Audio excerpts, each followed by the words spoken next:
Well. We're here. The first live show of 2023. Here we are, mate. Here we are. This is very exciting. Very exciting. I'm liking this setup already. It's better than being next to you in person. I like it. No, We've got it's a bit good. of distance between each other. A little bit of distance. It's nice. I can't smell your body odor from here too, which is really refreshing. So it's something different, but I can definitely get used to this. Firstly, we'll explain to everybody what's going on here. So obviously this is our little show called The Weekenders. It'll be our early judgment calls on the weekend that was in the footy, and it will be every Monday night. I know it's Tuesday today. We're a bit delayed today, but from now on, it'll be every Monday night. So you can all look forward to that. Yeah, I think, the reason why it was a Monday night because Quinn was still celebrating the draw from Thursday night. So we had to, I had to push it to Tuesday. Mate, I can just picture it again. Lynch! I'm very over the moon about that. But, obviously, interesting game. We may as well just dive straight into it. Why don't we? I think we should probably start there. It's going to be hard to ignore it if we don't. So let's just start there, and then we can get into the rest of the weekend's footy.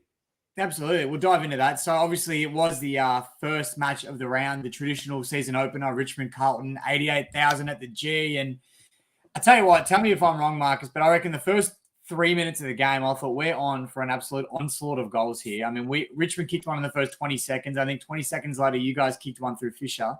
And I thought we are on for an absolute unreal game of football right now. And it fizzled from there. The scoring was relatively low.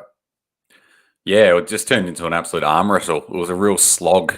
A bit hard to watch at times. As I think it was super intense. But yeah, the game was just, for me, it wasn't. I don't know. It wasn't your typical round one game for me. Like it was. I don't think I've ever seen a Richmond Carlton game like that. To be honest, it was bizarre, and I think as bad as Carlton were, we definitely should have won that game.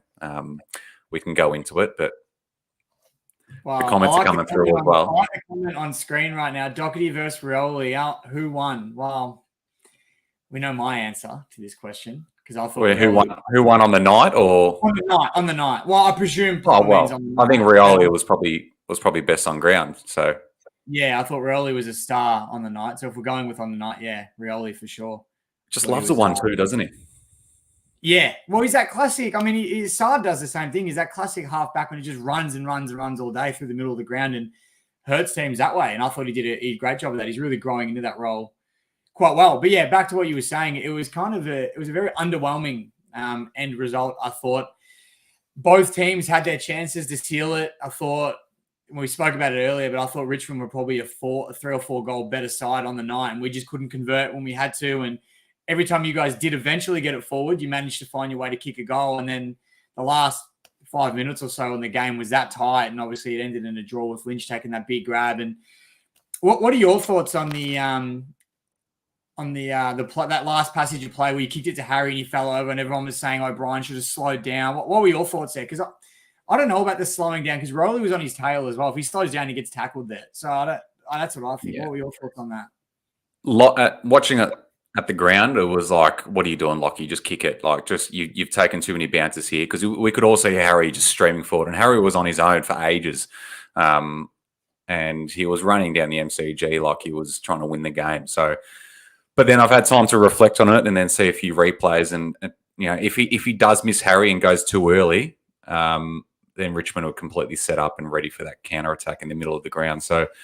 It's a really hard one. I thought the play should have stopped when Motlop marked it at half back. I think he probably should have gone back there, kicked it short to O'Brien, and then would have wound down the clock a little bit. And then who knows? It's a Carlton thing not to really manage the game well in a close one, but who knows? We might have just chipped it around for a little bit and chewed down the clock, because there was probably only a minute left at that stage. So, but to run and gun it like O'Brien did, I don't think it was the right call. But if Harry doesn't slip over, we're not talking about this as well. So it's a tough one. Well, that's it. I actually think it was a ridiculously good kick, because if you look at the zoomed out replay of it, it was 5-on-1. Harry was the only Carlton forward in that forward 50, and O'Brien hit him. It was a very good kick. It just slipped because of the dewiness on the ground. So you're right. We probably wouldn't be talking about it. But We are. And then, not to bring it up, but the Blake Acres, he was wide open, fumbles the mark there. The play get to him? Did he slip a little bit as well? Like, it's so many things. Shea Bolton, for whatever reason, decides it's a good idea to try and snap a goal directly in front, 30 meters out. Like, mate, you drop punt that every day of the week and you nail that. You know what I mean? And it's, yeah, I don't know. We both had so many chances and, blew it in the end. Yeah, I think what I like the most about it is, the positive outlook from a Carlton point of view was we were pretty average for most of the night and we're still in a position to win the game with 30 seconds to go. So you look at it like that, plenty of improvement.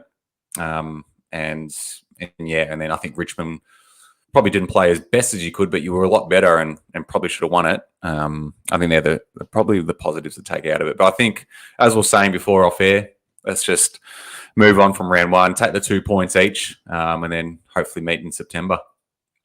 Wow. I don't know how good that'll be for our relationship meeting in September, but we'll see how we go. Good content. We're going to comment here from James Hawkes. Is Pressure Point 2023 tipping already over? Hashtag. Did see that. So that's funny about who's that? James? I don't know who James Hawkes is, but he forgot to do a margin for the first game. So which means he pretty much got the draw result. So his margin's at 0. So he's off to an absolute flying start. That's not a bad way to go about it. Just don't put the margin in.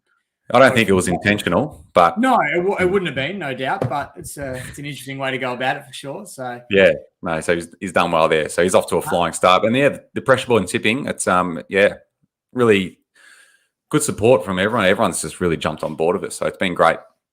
No, it's flying at the moment. Absolutely having a great time with that. And we'll go back to the first comment as well. I brought up earlier, Malcolm Marsh. Geez, Quinn, how many shoes you got on? How many shoes do you got? I'm on a stool at the moment, so I'm just keeping myself nice and high. So I've got no shoes on at the moment, but the stool's keeping me nice and elevated. Here you go. Another comment. Ollie Milner, how do we feel about the Pies after their round 1 performance? Collingwood Football Club. Well, I did have those in the run sheet for the night, and Jesus.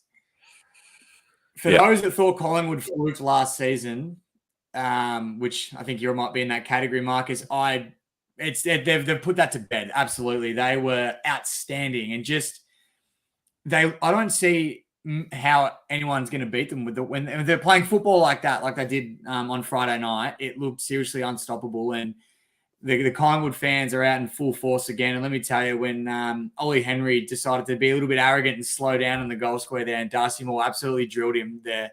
I would have loved to have been there just for the atmosphere. The crowd went bonkers.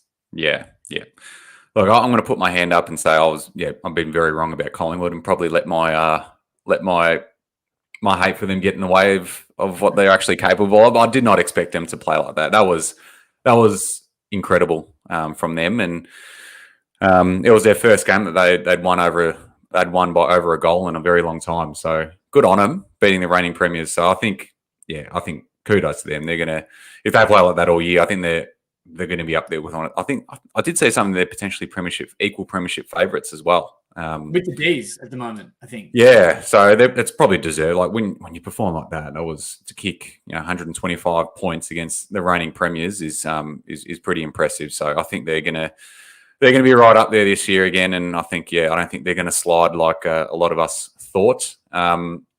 Just on the Ollie Henry stuff, do you feel like it was a bit overplayed? Because I mean, he wasn't even getting a game at Collingwood last year.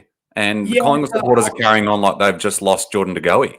Well, I put a very provocative tweet out on the night saying classy from Collingwood. It was something along the lines of classy from Collingwood supporters booing a kid that was on the fringe and just wanted to play with his brother. Yeah, it actually makes. I did it on purpose to get a bit of backlash from. I thought it'd be a bit of fun, and I did. I copped a little bit of hate, which well deserved to be fair, but I think it probably is being overplayed a little bit. I mean, I get where Collingwood fans are coming from. Like, he was a good up-and-comer, promising. But then I see the other side of it as well, where it's like he is a young kid, was on the fringe, and had the opportunity to play with his brother, and he took it. So I get both sides of it. But I think the way that he carried on, because before he did that little taunt thing, I was kind of a bit like, it's a bit harsh on the kid. And then when he started to taunt them and he's doing these ones and all that, I thought, nah, okay, he's bringing it on himself now. Yeah, absolutely. I think that's fair enough when the taunting gets involved. But I don't know. I think that the build up to it and the initial booing and all that sort of stuff is I just found it was a bit strange considering he wasn't even in their best team. I love how the players get involved with it, like the Darcy Moore stuff. That was great because obviously they're mates and all that sort of stuff. But when it's the fans, like he was a fringe player, he's a young player, wasn't even getting the game. Like, pipe down. It's not one of your best players. I feel like that is our culture, though, in football. I feel like when most clubs lose a player and they leave voluntarily, they kind of cop a bit of a boo the next time they play that club.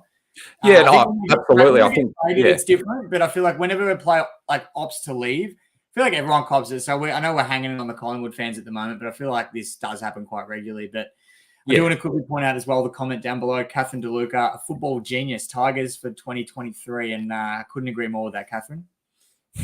Tigers for 2023. 2023, mate. It's our year. It's our year. So it's our year. But that's probably enough for the Pies. We spoke before about Melbourne. We touched on them, and they were dominant as well on the Saturday. And we had 3 good games in a row. But now, how good was Gaundy? Oh my God! I think a lot of Melbourne supporters that I've been speaking to are a little bit apprehensive with what Grundy's going to offer the club, and mate, they're gonna be the best team in it all year. Let's be honest. Like that combination, Gawn was best on ground. He's definitely not slowing down. He's unbelievable. Could be the best player in the competition by the end of the year. And you got Grundy, who was the best ruckman for a while there, and I think just a change of scenery is going to do wonders for him. And you got the 2 best ruckmen over the last 10 years playing in the same team, as well as probably the 2 best midfielders in Petrarca and Oliver. And then you got Stephen May, potentially the best. He didn't even play on Saturday night. Like they're a scary team. I think they've got 4 big inclusions for this week as well, with Steve May, Jack Viney, Christian Salem, and Bailey Fritsch. So they're 4 decent players to bring back into your team, aren't they? Oh, huge. And again, there's a good reason why they're Eagle Premiership favourites at the moment. You just see them absolutely taking off. And I've said it before. I'm pretty sure I said it in the season preview we did, but I can see them doing a little bit of what Richmond did in 2019, where we had that year where we didn't get as far as we should have and then bounce back the next year after their first premiership win. So I can see them doing that this year, Melbourne, and the way they played, especially to shut down. Like, everyone was talking about how good Western Bulldogs' tall forward line was going to be, and they didn't have one of the best key backs in the competition, Stephen May, playing, and they still towed them up. So imagine when he's there and all the other players you mentioned as well. And I'm pretty sure Bailey Fritsch is back this week from memory. So like they're going to have their full side back pretty shortly, and it's going to be scary.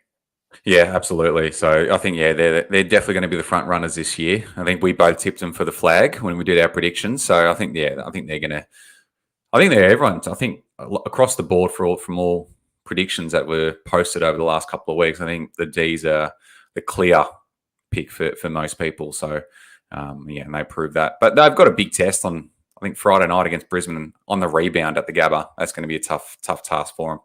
Well, that will be big. And speaking of Brisbane, what were your thoughts? Because one of the things we did want to talk about tonight was people just jumping to conclusions. And it's so easy to do in round 1. I mean, it starts with the practice matches, leads into round 1. And already some people are saying, oh, Brisbane, that's it. Like, they're done for the year. I don't think so. It's too early to say that with Brisbane, but it happens for all clubs. What are your thoughts on Brisbane? I mean, obviously the performance they put up wasn't great, but I also think Port Adelaide's going to be exceptional this year. Yeah, I mean, that's another early judgment, isn't it? Like, Brisbane had a shocking day, absolutely shocking day, but does that mean that they're not going to have a good season? No, it's one round, and it could be a blessing for them to get absolutely pantsed in round 1 because they probably got a little bit ahead of themselves and got sucked into the media hype around them this year. So if anything, it's probably going to do them wonders and really sharpen them up. But yeah, that's the thing. People were like, oh no, they can't win the flag. And 2 weeks ago, people were saying that they can. So that's why sometimes I don't like round 1 because of the judgments on some clubs are just ridiculous. And the same with Port Adelaide as well. Like, they're going to be really good by the looks of things. Does it mean that they're going to be top 4? No. Time will tell. But it's just, I think it's funny just to see all the judgments come through. And then, Richmond Carlton are going to be no good because we played in a scrappy, low-scoring affair. So it goes for all clubs. But I think the Brisbane one is definitely an overreaction. I think they they will be good this year. They just had a really, really bad day.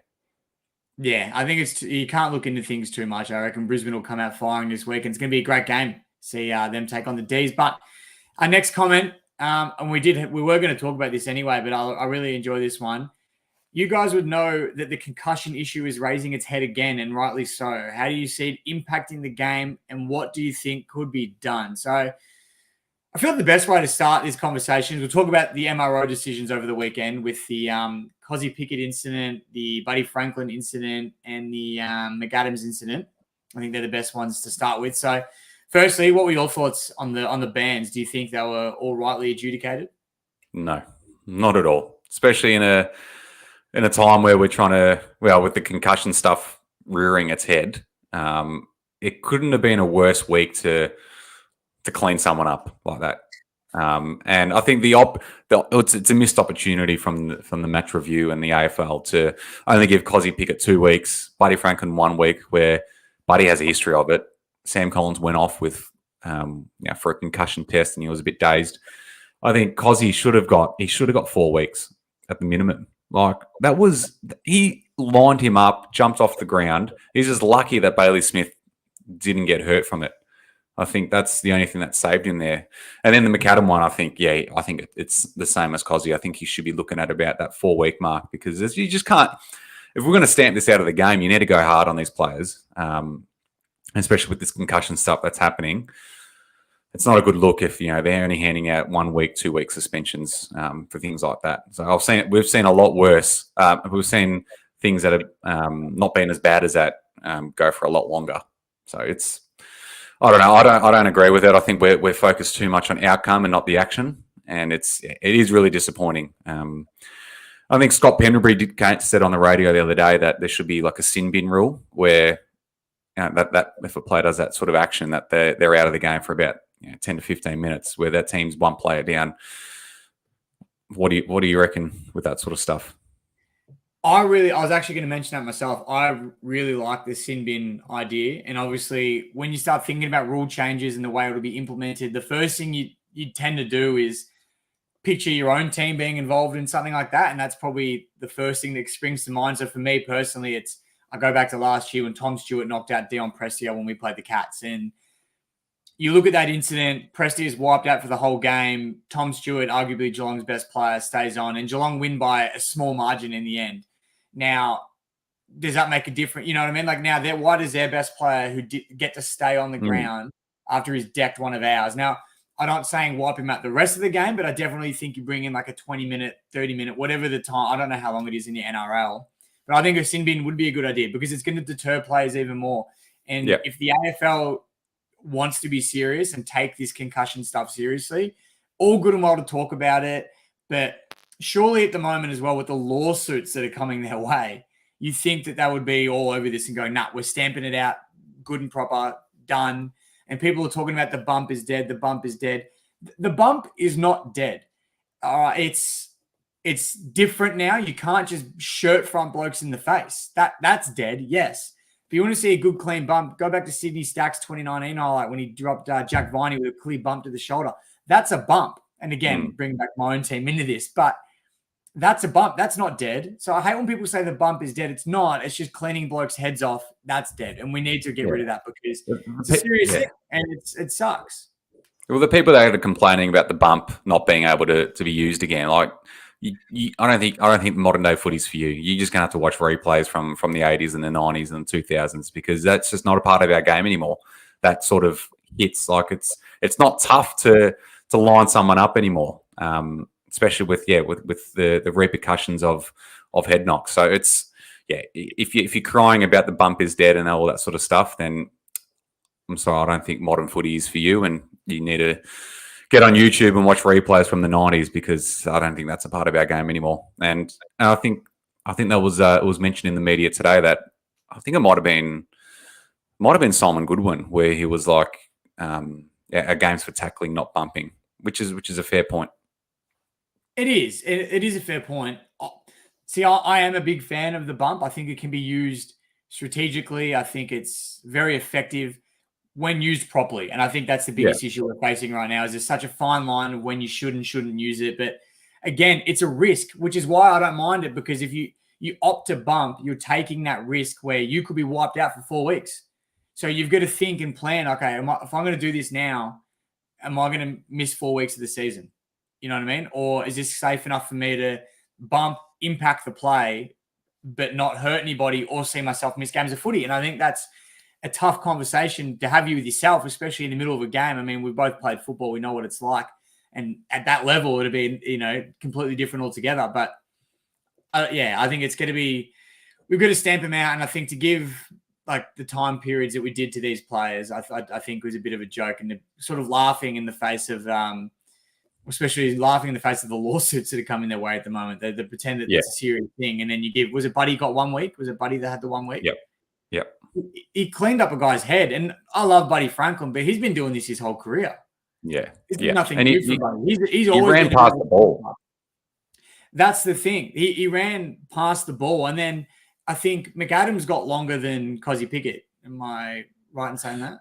He's at the tribunal tonight. I'm not sure if the verdict's come out for it just yet. We can look it up.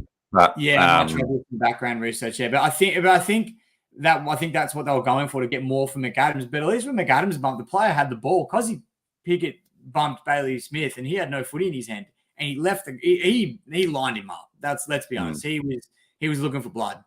Yeah. When I saw that, I thought that is an act of violence. Like, he is looking to go nuts. I thought it was going to be a massive punch on him. I'm surprised there wasn't, to be honest. Yeah. It was a lot smaller than I thought it would have been. But I'm glad there wasn't. We don't need punch-ons in the game, but you know what I'm getting at. Yeah. Shane McAdam has been given 3 weeks. So there you go. I still feel like it's a missed opportunity for the AFL there. I think 4 would have sat right with everyone. I think it was just not. It's not just about the concussion as well. It's just not a great look for the game either, when you got players taking out players and completely lining them up like that. Yeah, that's the thing. It's and I know it's that fine line where you don't want to say like, oh, we're becoming a soft sport, because we're definitely not a soft sport. You've got to protect the head. I think it's just that simple. The head is the most important part of your body, and we've seen the effects that it's starting to have to people later in life as well. So if we can do everything we can now to avoid that sort of stuff, I don't see why we wouldn't be. Yeah. So just to recap: Cozzy Pickett 2 weeks, Shane McAdam 3 weeks, Buddy Franklin 1 week. Interesting, but that's fine. We'll I think as the season goes on, and the more concussion talk there is with the lawsuits and all that sort of stuff, I think the harsher these penalties are going to get. But yeah, well, it's going to be interesting to see what players do from now on as well after all this sort of stuff. So. But yeah, what else caught your eye over the weekend, mate? There's been plenty to talk about. Well, I'll tell you what, the heat wave over in was it Greater Western Sydney the game was played? It was, wasn't it, against the Crows? The heat wave that struck there was like 32 degrees, and players were cramping all over the joint. That was, yeah. I'm glad we play a winter sport. I don't know how the AFLW did it for a couple of years there. They're playing in the middle of summer, because that looked brutal. Yeah, I think Toby Green said in the post-match interview that was the hardest game he's ever played in. And he's played in finals. Like, that's all, he's played in finals in high-intensity games. And for a round 1 game against the Crows to take the cake, it must have been hot. Yeah, absolutely. So, but that was a massive win from the Giants as well. They were down and out. The Crows were dominating and all over them. And to win and come back in those sort of conditions as well was huge for them, especially under Adam Kingsley too. Absolutely. And I don't mind this comment. Darcy Roberto, Mason Cox attitude caught my eye. USA, USA, USA. Well, coming from a man that, resembles Mason Cox quite a bit, I don't mind that comment from Darcy. I thought the swagger that Cox is walking around with, he kicks a goal, he takes a big mark, and you can see the attitude that runs through him. He loves it. Yeah. I'm surprised for someone that can have such a big impact 1 week and next to nothing the next, his confidence in himself is through the roof, and good on him. I mean, I'd be pretty down in the dumps, if I was sort of in and out, or with my consistency levels like he is, but he's found a way to strut his stuff, and it does piss off opposition fans. I won't lie. From 2018, I'm still haunted by Mason Cox strutting down the G. I'm like, mate, you big lanky. I was just, it's frustrating, but he was good on the weekend, Cox. Yeah, did you see the that goalie snag from the boundary, that snap? Unbelievable.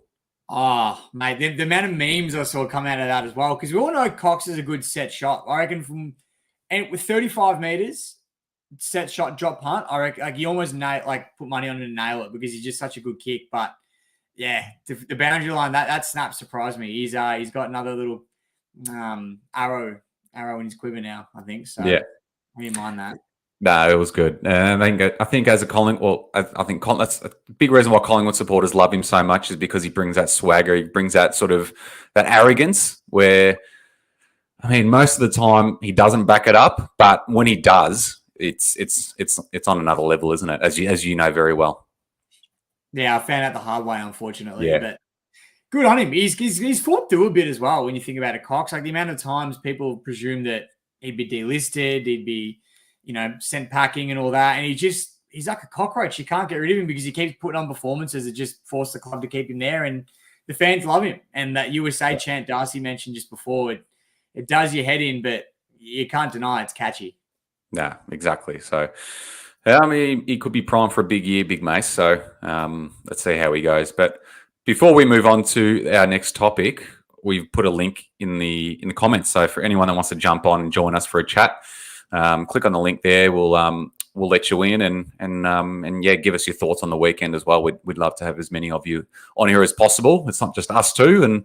And so click that link that's up on the screen now, and we'll let you in when you're in the green room. Absolutely. Next game to talk about, I think this is a big one and probably a hard one to read as well, was the Hawthorn-Essendon game. I mean, from one side, it's very easy to tell that Hawthorn are going to be as bad as everyone thinks they are going to be this year. But then on the other hand, it's like, well, I think they made Essendon look really good, or Essendon are going to be a little bit better than what we think. Again, like you said, hard to gauge. Really hard to gauge. I tipped the Hawks. Honestly, I thought the Hawks would. I know it might have been silly. I don't know. Something about Hawthorn, I guess, from what I'm used to over the last decade or so, it's hard to write them off completely. I think now I will be. I think I can concede that them will be sort of bottom two and all the rest of it. But Essendon look like they've improved from what I saw. But again, like how much you read into it, they beat Hawthorn, who are probably going to finish bottom two in the ladder. So do you read into it a lot? I know Essendon fans are up and about, but one really good thing, which I thought, which was great for footy, not just for the Bombers, was Anthony McDonald-Tipungwuti playing football again. And that goal, like the crowd wasn't huge, but it sounded like there was 95,000 in it when he kicked that goal. It was good. It's good to have Tipper back. Yeah, for sure. That was a really nice moment. With everything he's been through and with his retirement from the game and everything like that, that was a really great moment. I mean, we never usually say nice things about the Bombers, do we? We're notorious for it, but for some of those moments on Sunday, there were some really nice things to take out of it. And I think it's just good just to see, as hard as it might be for some of us to say it, but Essendon, turning a corner a little bit. Like this could be the big win that can really help them improve. And time will tell whether this was just an easy win against a pretty poor team, or whether it's just a thing that might propel them further than we think this year. So, but I think, from what I saw anyway, ex-Blue Will Setterfield looked pretty good. I think he had 25 touches and I think he kicked a goal as well. So this is always going to happen. I think he just needed a new home and to play in a right position.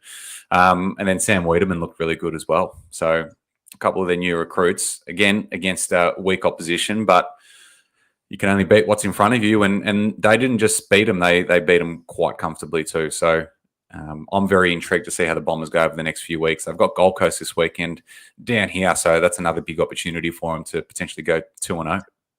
Yeah, and that's right. Well, Gold Coast are another team as well that they always start the season strong. We know what we're sort of expecting them to do this year. So if Essendon can knock them off and do it comfortably again like they did the Hawks, and I think they're definitely heading in the right direction. And you mentioned some of the players on their list. I think their list is quite good.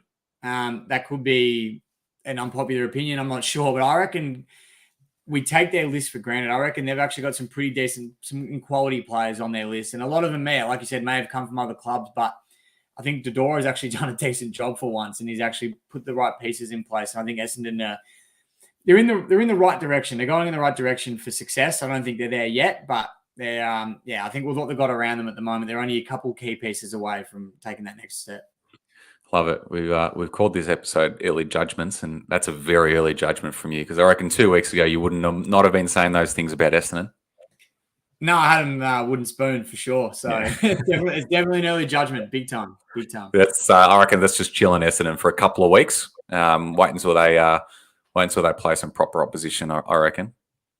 Yeah, well, that's the thing. You gotta wait and see, but who knows? They could be. Like I said, we don't see them playing finals this year. But if they're knocking off all the teams that are sort of below them, when that's still a start. Because last year they were struggling against everybody, so it's a good start regardless.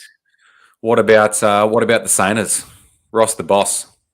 Mate, considering their forward line as well, that was a great performance against Freo. What are we thinking from Freo this year? Are they finalists? Are they not finalists?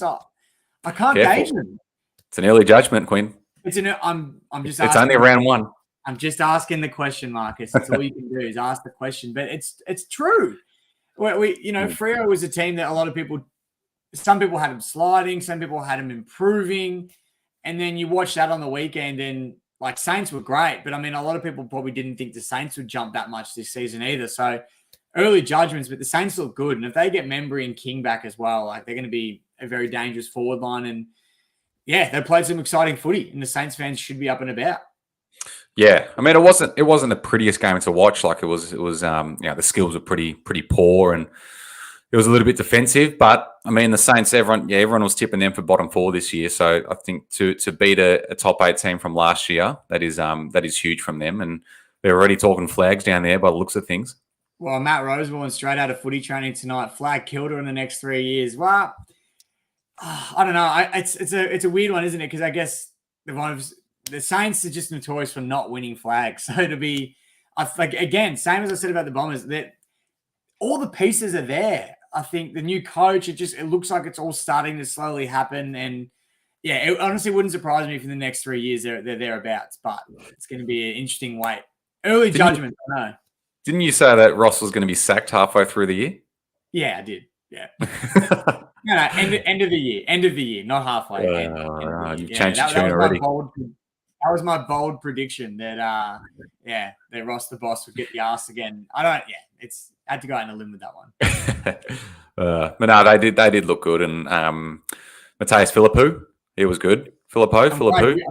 I'm glad you tried to pronounce it because I was not going to attempt that one. But he looked great. He looked really good. He looked comfortable as well at AFL level. He didn't look like the occasion got to him at all, which is fantastic. Like most young kids come in, you can see that they're nervous, they're shaky, they'll fumble a little bit more than what they will when they're 4, 5, 6 games in. But he looked right at home.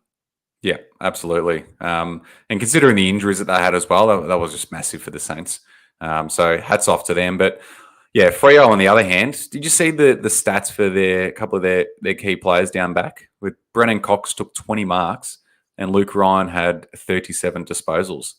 Like I had to triple check the stats sheet when I saw that. Like how many? So that just shows the dominance St Kilda had, and they've got it down their defensive 50 inside their forward 50 that often. That Freo Luke Ryan and Brennan Cox were getting their hands on the ball that much, and the Saints still won the game. So that just shows, I think, how poor Freo probably were overall in that match.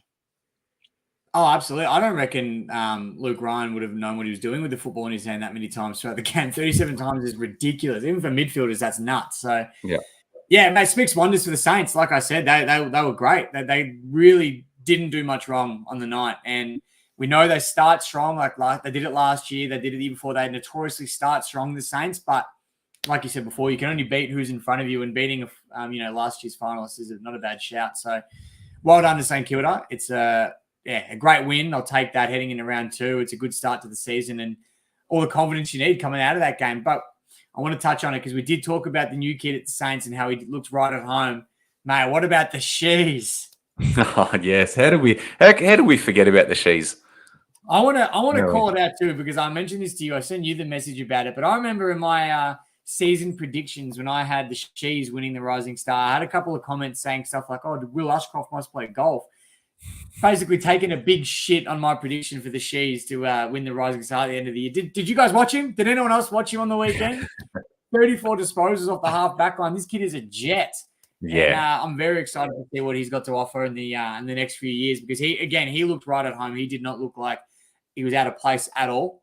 And it's going to be really exciting watching him develop over the next couple of years. Yeah, he was incredible. I think that has to be the best first game ever, doesn't it? I think that It's up there. I mean, Jazz was pretty good. Surpasses Dean Polo, doesn't it? Nah. Do you how many times did he hit the scoreboard?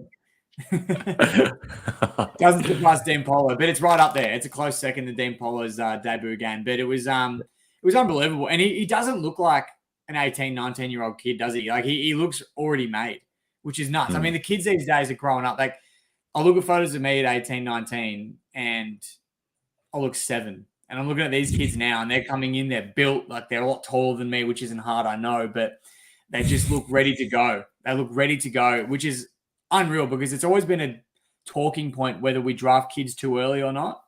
But I think the way they're being developed now, and the programs at the younger level are that much stronger and more professional than they have been in the past. And you can just see it come through with some of these kids with the level of professionalism they're entering the system with. Yeah, I mean, it's. I think over the last few years, in particular, you're just seeing these, especially the high draft picks. They're coming in faultlessly, aren't they? Like it's scary. I think it's only going to get better as well. I think the development, the professionalism. I think the habits that they're taught at the under 18 level and through juniors as well really sets them up for it. And compared to when we were 18, 19. So I think you think over the last few years, back to Sam Walsh, who all those early picks from that year onwards have really just come in. There's been at least one or two players that have just come in seamlessly and dominated from the get-go. So you've got Nick Dacos, who looks like he's just going to go to another level again this year, which is crazy. And then there's the Shees and Will Ashcroft, who probably his performance probably went a bit under the radar given Brisbane's performance. But I think those two are going to light up the AFL this year. It's going to be scary to watch, and it's nuts. Because like you said, Dacos he looks ready to take off again, which is hard to believe. I mean, the season he had last year was unbelievable.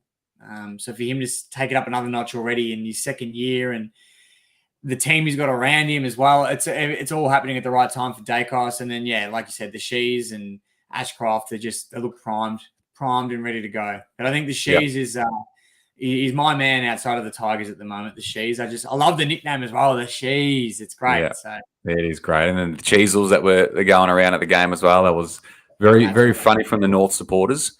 And well, it's been a big week for the Shees. So he's obviously had the big game. They've had a win.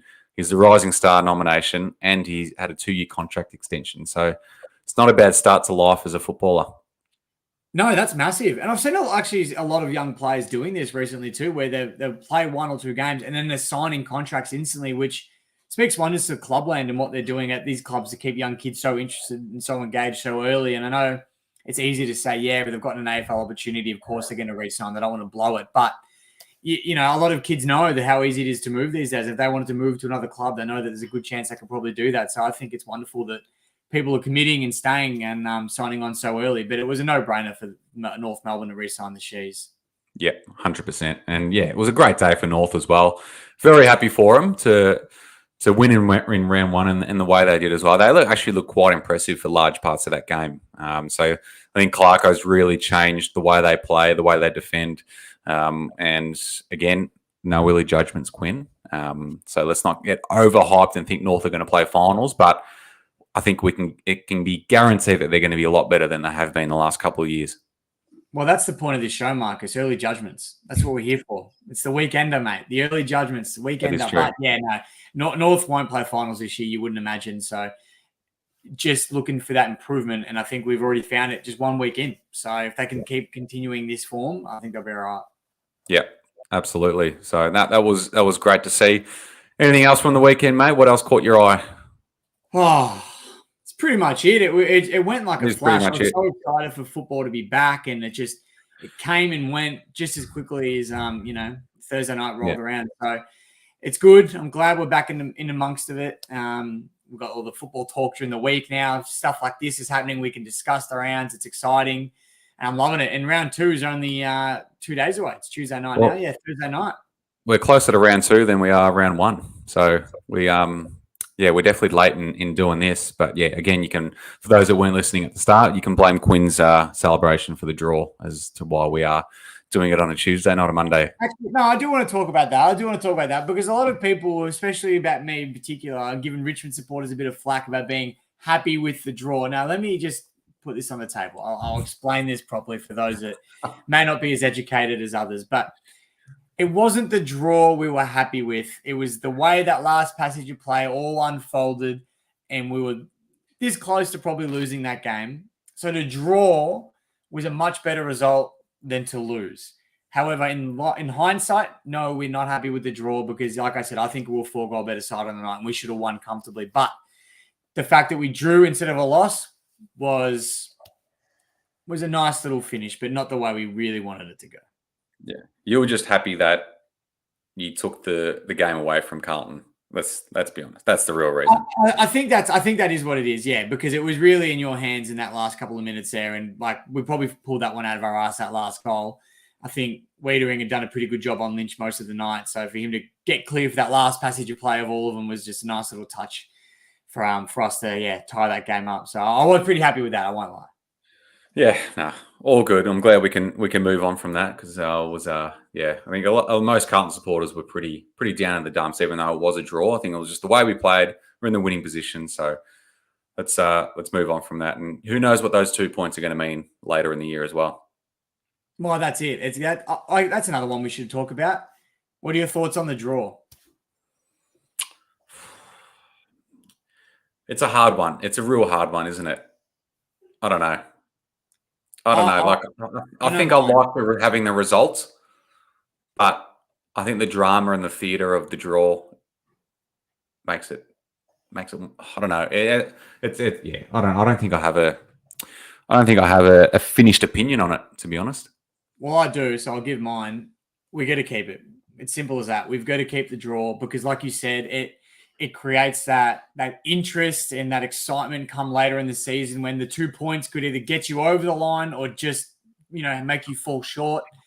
And it's at the end of the day, it's a result because you get points from it. So it's not like there's no result. You get a result at the end of the day, and that's just the way the cookie crumbles. I like it. I think it adds to the excitement, the theater of it, and it's a good thing to have. I don't know if I like the overtime. In finals, it's a different kettle of fish, different story. But I think for home and away, I like the draw personally. I think we keep it. Yep. No, that's fair enough. So we're keeping the draw and we're bringing in the sin bin. Is that what you're asking? 100%. Yeah, we're going to get it. We need a different name though. We can't be calling it the sin bin. We need a different name. Yeah.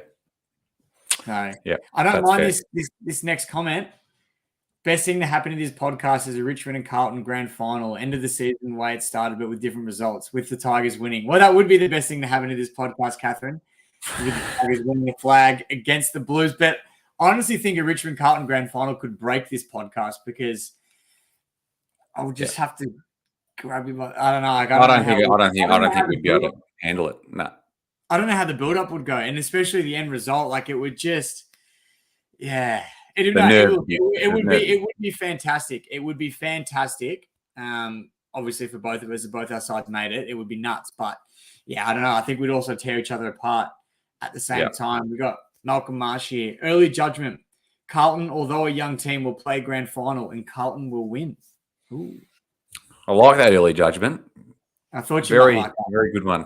I thought you might like that one. Well, they've got a young team. That's pretty much all this at the moment. But I feel like they're all at that right age of being young where they're not too young where they're inexperienced. They're young enough where they're still fit, they're fine, they're ready to go, but they're also experienced enough to know they should know how to win these sorts of close games and blow teams out and take it to that next level. So it is an early judgment. We know that everyone's expecting improvement from the Blues this year, but it's still round one. It was a scrappy game on Thursday night, and you got a good test this Thursday.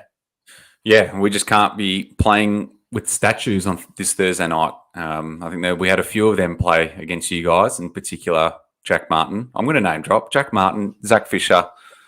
Jesse Motlop wasn't great. I think it's these players, it's these bottom few players that are just really letting us down. So And I think if we play like that against Geelong, we're going to be in for a long night. So, but who knows? Who knows? It's no early judgments here, Quinn. Round one's done. Anything can happen in round two.